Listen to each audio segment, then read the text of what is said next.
sa nad tým zamyslím, tak v tomto kurze sa mi spojili dve veci. Sebarozvoj a pomoc iným.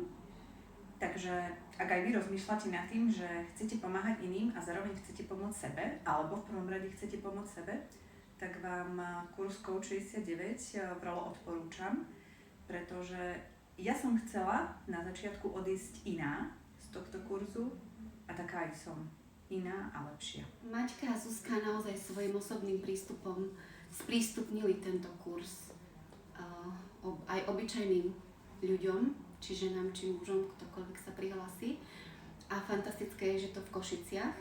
A práve preto by som sa im veľmi chcela poďakovať, že vlastne zvyšujú povedomie o tomto úžasnom poslaní a takisto zvyšujú aj sebavedomie ľudí.